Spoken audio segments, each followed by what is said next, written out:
Okay. So recently I've been doing a little better about freaking out about school and stuff. Good deal. Good deal. But I got some grades back from this one class and not doing as well as I want to, I guess. Like, If you say A minus, I am no, so. it's so the point about this though is like, okay, so I have currently a B in the class. Okay, fair enough. The point about this is, though, with the PhD program, there is a stipulation that if your GPA is not 3.7 or higher, they'll kick you out. Ooh.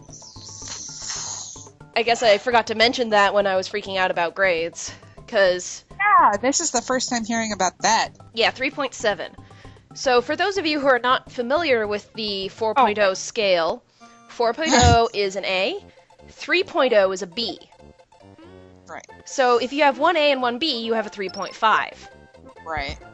I had one class before this where I got an A, and I am taking two classes right now. One of them I think I'll probably get an A, and the other one where it's looking like it's going to be a B. So then I'll Okay. have a 3.66. 3.66. Yep. God damn it. So I'm worried, you know. I'm also a little upset over it because I don't feel like the work I'm producing is B rank because, you know, I have done A work before. I know what to expect. And I've gotten, you know, less than perfect on certain things, and so I know, like, how many points come off of certain things.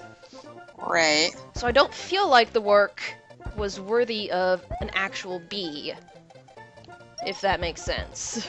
Yeah. How many? So you've only taken 3 classes, and it's a 2. Wow. That's rough, dude. Mm-hmm. Is there any way you can change the B to an A, or is it too late? Well, at this? I don't know if I'm going to get a B. I talked to my group members in that class, and they think that we're not going to get a B. But, so, the problem is, like, it's this one class where the professor's kind of new, and new professors always kind of grade harshly. Right. Because they feel like they Right. have to prove something, you know, show that they're not just going to take it easy on everyone, that kind of thing. I just... I have fun story after you finish this one. Get on the thing! Okay. Please don't fall. Caterpillar. And so, like...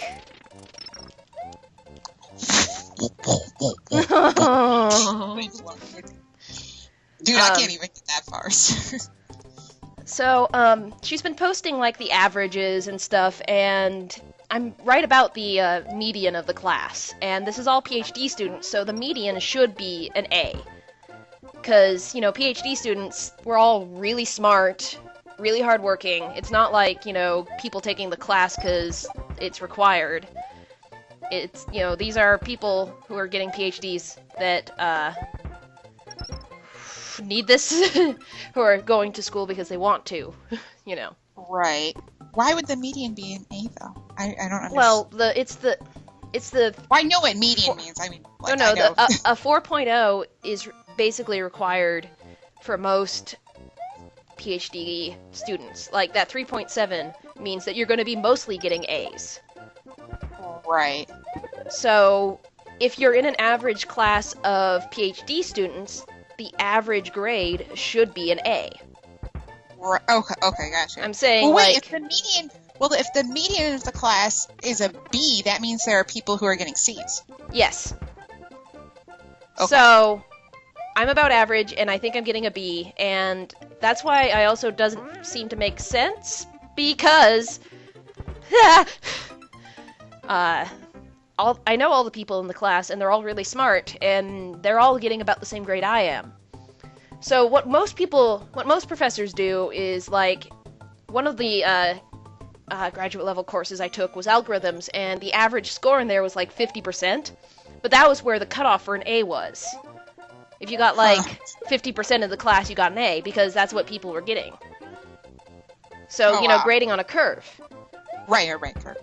So, But I'm worried that she's not going to be doing that because Correct. of how she's been acting. So, Correct. Is this, if you don't mind me asking, is this the same professor that wouldn't let you guys go to the conference thing? yes. Okay. And, like, it's, like, woo. It's frustrating because I really respect her as a professor and a teacher because she's really smart and, you know, I can tell that she, you know, wants to be there and all these things, but she's making some really dumb choices when it comes to her first year teaching, and I hope that it doesn't, like, ruin her career for it. Like, the not letting people go to the conference was really bad. You know? Right. That was one of those things where you had to go over her head to get it Pretty much. fixed, right? Pretty much, yeah. Like, It wasn't just you who was complaining about it. It was several different. Yeah, there was people. about half of her class going to this conference. So it wasn't just making a special case for me, it was making a case for half of her class.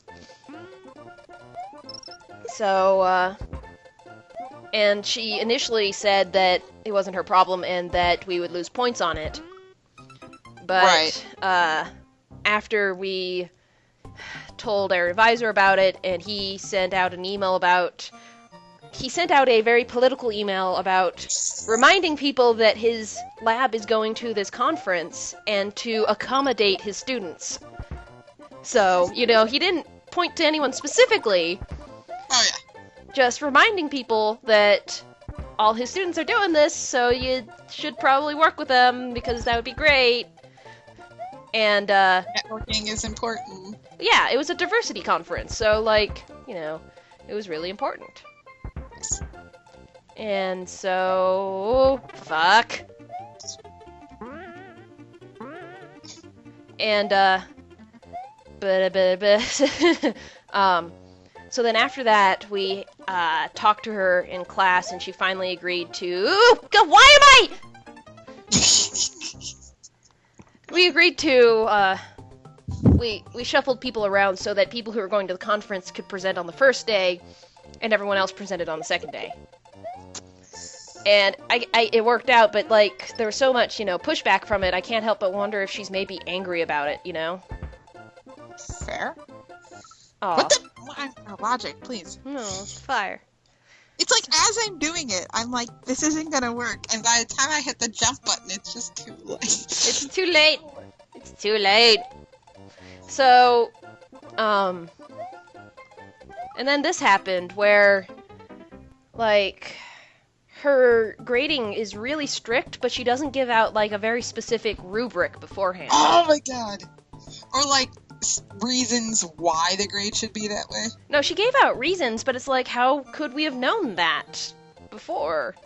Oh, she didn't give, like, decent enough guidelines? Yeah. As to what she was looking for? So, like, the most recent grade I'm talking about is this, scribe notes. So what I was supposed to do, everyone has a, lecture day assigned, and we have to write down notes for the class, and then make, like, a paper presentation thing about the topics discussed in class, and she said to cover everything in class, cover the questions that are answered in class, so if someone asks a question, you have to address it in your notes, and provide your own illustrative example that furthers the discussion.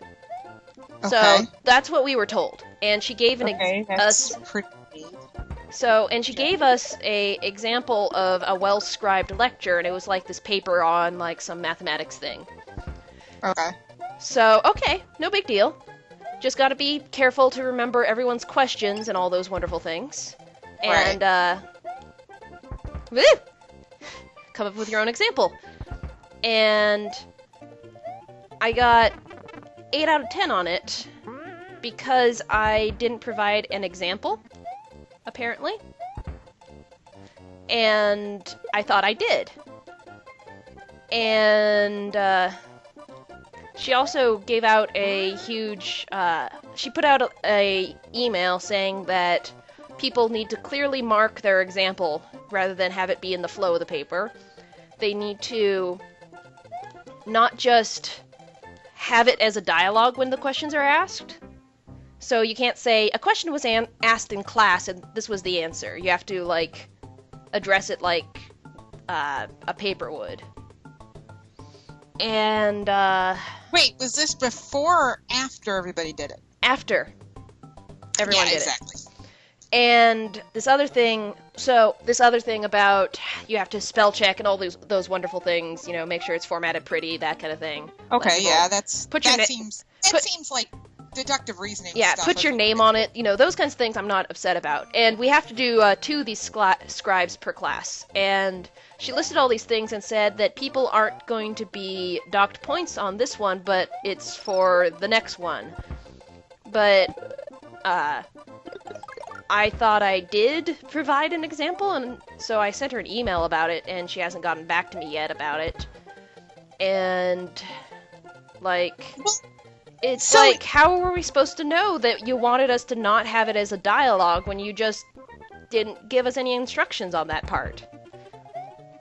Well, it depends how the example you got was formatted. The example was just, like, a paper, so, like, I didn't really think about the answer the questions raised in class as applicable to that thing because I thought it was just a single paper as an example of how to format it, you know?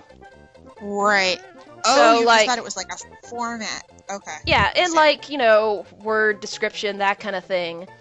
But like, for the questions asked in class, I didn't realize that she didn't want it to be a question was asked in class and here was the answer. She, like, because she didn't say anything about that. And the example paper didn't have anything that seemed to pertain to questions. Because the way she wants us to do it, you wouldn't notice that questions were asked. Well, what's the point of addressing questions that aren't being asked within the context of... So, like, it is both sides of it, though. Questions are being asked, and she wanted us to write the papers as if it wasn't a question raised, we just addressed the topic. So, like, if someone said... But then how would she know if you were answering questions or Well, not? she would remember what the questions were or something, I don't know. But if you took it, like... If you took it out of that context, though... Yeah, like, say, so that's like, why I was listening to something. Yeah, you wouldn't have known... And I know nothing about the topic. You wouldn't have known it was a question that was raised. You had things I wanted to know that you thought I might address, and then you brought it up that way. Like, maybe I'm not your target audience or your demographic for that, but, like, if I had questions, but then, like... So what if you addressed the questions that you wanted to have asked within the context of the paper, and then I say, hey, I have this question that you thought you addressed. No. It's the questions that were asked by other students in class. Okay. We had to cover.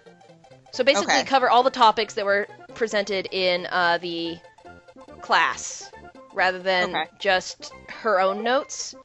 Okay. So, like, she'd be talking about something on the board and writing on the board, and someone raised their hand and said, why is the sky blue? And so you'd have to address why is the sky blue, even though her notes didn't cover it. So, like, if someone had an offshoot topic, you had to cover that as well. Does that make sense? Did you have to, like... So you had to, like, take notes in class to remember all the questions? Yes. But you didn't realize that you were going to need the... No. Right. Oh, gosh, what? How do I... No, I don't know how to scroll the camera. L&R, I thought. No, I tried. It's not working. Oh. Why no? Do here... Yeah, or the... Well, okay. Alright. You got this. Okay. Woo! Woo! Oh, okay. Okay. Okay. So, okay. You're gonna get like 30 seconds, so... Yeah. So, we were supposed to address these questions that were raised in class, and the example paper didn't seem to address any questions because it was just written, like, you know, start to finish, no class dialogue involved. Okay. So what I assumed, and what I think pretty much everyone assumed, is that when a question was asked, we would say, a question was raised, here it was, here's what the answer was. So she would know we answered this particular question. Okay, that makes sense. And she didn't want that. She wanted us to write it as if someone else coming in wouldn't have noticed the question being asked. So, like, instead of saying, someone asked why the sky was blue and the answer was this, you would say, the sky is blue because of this. I still don't understand how, outside the context of the assignment, you would know that there were questions being asked, but maybe there's some gap that I'm not figuring. I was there in class, and a student okay. asked the question. So I wrote down the question. Gotcha. Yes? Okay. Yeah. Okay. Like, and she wanted us to write the paper as if there were no question asked, but we covered the topic raised. So that's what my problem is with it. It still seems kind of vague and ambiguous, though. Yeah, she didn't give us any of these rules when she assigned it. She just said to cover the questions asked in class, so I did. And so were there other people doing this who did kind of a similar thing you did? I would assume so, because she made a big deal about it. Like, if it was just one person, then it wouldn't have been a big deal. Yeah, you can address that individually through email or when you do, like, you know, the... Huh. That's okay. it. Alright. I don't mean to make you explain it, I'm just No. It's okay. I just... she's not taking off points for it, but it upsets me that she's, like, so strict about everything. Like, if we're reading the example paper, how do we know what is the additional, example? There you go. Exactly. So, what Just I click. thought... So, what I thought was an example maybe wasn't what she was looking for, because I got -2 points because she said I didn't include an example. But what I did was, there's this, like, mathematical formula for this particular test, and I explained how it works, and I said, to follow through with this example in more detail, here's some made-up data, and followed it through to the end. Sounds like an example to me. Yeah, so I sent her an email asking if that wasn't what she wanted, or if it was just not clear enough that it was my example, because I didn't say, here is my example, and etc. Right, because that's almost like the question concept in reverse. Yeah. Like, you want the example to be obvious, but you want the questions not to be obvious. Yeah. Whereas it seems like maybe more people made the questions obvious and the examples maybe less obvious. Yeah, so what I did is I just way around. made the examples kind of part of the flow, because that's easy to do. Right. And to me that seems a little bit more sophisticated too. Mm-hmm. Like, to have it just be like straight out like, here's an example explanation. But like, when I think of it, okay, keep in mind I haven't written papers in a very, very, very long time. I have not been in college in a very, very, very long time, right? But like, you know, I'm big on like flow and direction and like the vision. Like, even when I do something musically, it's about the vision and like crazy, stupid new agey shit. But like the vision is like not like, because those types of things annoy me when people are like, this is point A, blah, blah, blah, blah, blah. This is point B, blah, blah, blah, blah, blah. This is point... It's like, dude, or like when PowerPoints, but you basically say the concept of you basically say everything that's on the PowerPoint and don't add anything to it. Yeah, PowerPoint should just be like a bullet list and you should expand upon it. But I'm sure there's probably still people, who do that, who just basically say everything in the PowerPoint. Or maybe people are past that at your level, I don't know. But yeah, there's still people who do that, and it's pretty bad. It's so annoying. I'm just like, what's the point of me even taking additional notes if everything you want to say is on the PowerPoint? Yep. And I get bored so easily anyway that it's like, It's like, yeah, no. Okay, Hammer Bro next. Okay. Nope, nope! Nice. Alright. So, and then there's a wiggler and a jumpy plat. There. Fuck you! Fuck you! No, jump!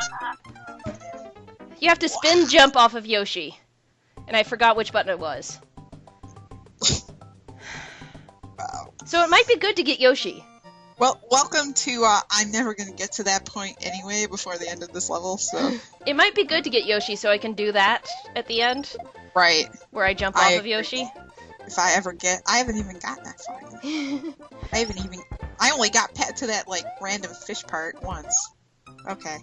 So, like, it seems so arbitrary, the points she takes off when she doesn't give us a rubric. You know? Like, this other thing in her class that I got 8 out of 10 on, she, like, listed off things she wanted in class, but she didn't have it posted anywhere. So So you didn't take good... It's the whole you didn't take good enough notes. I was distracted briefly because I was trying to help someone else get something else working. And got distracted, so I asked my group members, and they listed off, like, most of what we had to do. But we forgot some things. Oh god, no! What am I doing?! How did I do that? I don't know, dude. Just accept it and move forward. Little Mario saw his life flash before his eyes. I should really make that my life's motto way more often than just in video games and bowling strikes. Don't question it. Accept it and move forward. Video games and bowling are the only two places I do that. Everywhere else is a piece of... Ah! Yep. So I don't know, like, this other... It just seems like she's trying to be strict, but isn't giving us the rules for it until after. Is it one of those, like, tacky, like, this is part of life, and if you're not prepared and you're not paying attention, that's how life works, and just deal with it kind of things? Is that like, a vibe that could be it, or just... Maybe. It just seems kinda like something should be more... If it's just... It kind of comes across as, like, you're PhD students, you should know this by now, you know? But we're taking a class because we don't know this. Correct. So, like, the quality of work we can output will be higher than, like, undergrads, but other than that, we still need guidelines. Right. I mean, maybe that's the reason why, you know, music history tests, like, the highest grade people got on music history tests was a B. Like, a mid-B, not even like a high B, like a mid-B, because, you know, it's like, what are we supposed to study? Here are the music tracks you're supposed to study. So, Here are the like, chapters we went over. Well, what specifically do you want us to focus on? These are the chapters we covered. Figure it out. It's like, you figure out what's important, and it's like... No, I don't know what's important! Right. Tell me! Right. So, like, I don't mind if a teacher is vague on certain things, but in that end, you have to let it be open to interpretation. Right. If you're going to be really strict about the... Bullet bill. If you're going to be really strict about the points you take off, and have, like, this is not an example. You know, only this very specific way is an example. Then you have to have equally specific rule sets. Yes. Like, you have to allow for that range of interpretation if you make it vague. If you say, oh, you're gonna have to write this paper, but add your own illustrative example, and I'm not gonna tell you what that means, then you have to accept that maybe they're gonna come up with something that you didn't necessarily think is a example. Because that's life. Yeah, and everyone thinks differently. Not again!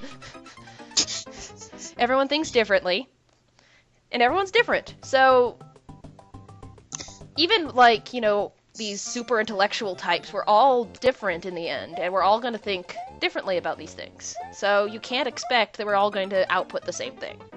Right, exactly. Because A, that's not human existence, and B,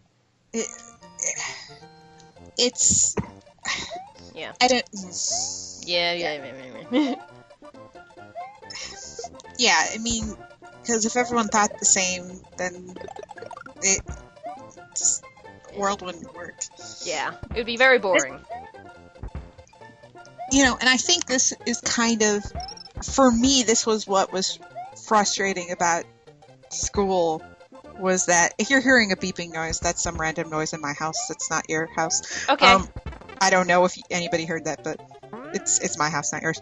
The fuck is that? Is it a fire alarm? There's no fire. Don't worry about it. I'm sure you're fine. Sure. The Let's Play must go on.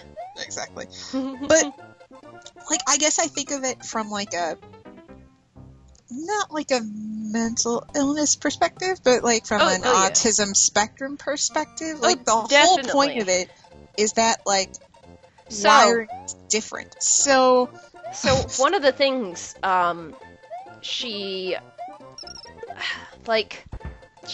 it is fairly ableist, especially in academic sources, because, you know, everyone has to be tested the same, everyone has the same chances, is fair for people in academic situations, when that's not how it works. Some people don't think the same way, and some people need 3 times as long to do a written test. Yes. But you give someone extra time and people start claiming that isn't fair. So, like, there's 2 schools of what's fair. You know? One school is everyone gets the same amount. Right. And the other school is everyone gets what they need. Right. I prefer the second one, to be honest. But, I mean, like, when I was in college, like, I could have, there was, like, a set of, like, IQ testing and stuff I did, which makes it highly ironic that all the Asperger's stuff didn't come up until after all of that. High functioning. Yeah.